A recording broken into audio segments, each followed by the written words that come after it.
চাঁপাইনবাবগঞ্জে আওয়ামী দোসরদের সুষ্ঠু বিচার নিশ্চিতের দাবিতে কোর্ট ঘেরাও ও বিক্ষোভ কর্মসূচি পালন করছে বৈষম্য বিরোধী ছাত্ররা। বিস্তারিত জানাতে সরাসরি যুক্ত হচ্ছেন সহকর্মী তারেক রহমান। তারেক, শিক্ষার্থীদের দাবি দাওয়াগুলো কি আসলে এবং তাদের আন্দোলনে যেতে কেন হলো, জানাবেন সব মিলিয়ে। ইসরাত, আপনাকে বলি আমি যে সকাল 10:30টার সময় বৈষম্য বিরোধী শিক্ষার্থীরা কিন্তু নবাবগঞ্জ সরকারি কলেজ থেকে একটি বিক্ষোভ মিছিল নিয়ে কিন্তু তারা এখন বর্তমানে চিফ জুডিশিয়াল ম্যাজিস্ট্রেট কোর্ট চত্বরে কিন্তু তারা অবস্থান করছে। তাদের দাবি দেওয়াগুলো হচ্ছে বিগত বেশ কিছুদিনের মধ্যে পুলিশ ও আইন শৃঙ্খলা বাহিনীর সদস্যরা আওয়ামী লীগের যারা দোষী ছিলেন, ফ্যাসিস্ট ছিলেন, তাদের বিরুদ্ধে হত্যা, বিস্ফোরক সহ একাধিক মামলা কিন্তু এই কোর্টে চলমান রয়েছে।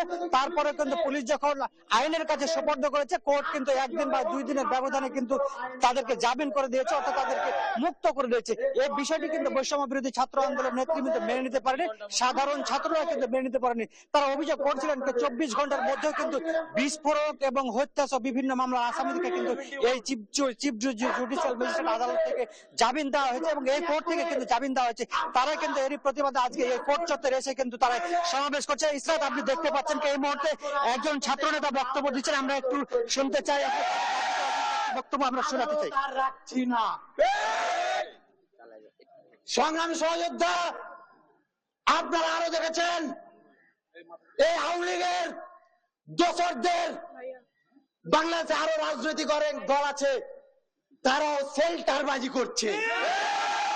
এই সেল্টারবাজি অতি শীঘ্র আপনারা বন্ধ করুন। ইসরাত, আপনি শুনছিলেন একজন ছাত্র নেতা এখানে বক্তব্য দিচ্ছেন, তিনি কিন্তু বিচারক সহ আওয়ামী লীগের যারা দোষর আছে তাদের বিচার জন্য দ্রুত এবং যেন তাদেরকে জামিন দেওয়া যেন হয়, যারা ভুক্তভোগী ছিলেন তারা যেন ন্যায় বিচার পায়, সে বিষয়টি কিন্তু তারা দাবি জানিয়েছেন। যে ইসরাত, এই ছিল আমার কাছে চাঁপাইনবাবগঞ্জ কোর্ট চত্বর থেকে বৈষম্য বিরোধী ছাত্র নেতাদের দাবি দেওয়া নিয়ে সর্বশেষ পরিস্থিতি। আপনাকে ধন্যবাদ। চাঁপাইনবাবগঞ্জে আওয়ামী দোসরদের সুষ্ঠু বিচারের দাবিতে বৈষম্য বিরোধী ছাত্র আন্দোলনের বিক্ষোভ কর্মসূচি চলছে, এই ব্যাপারেই বলছিলেন সহকর্মী তারেক রহমান।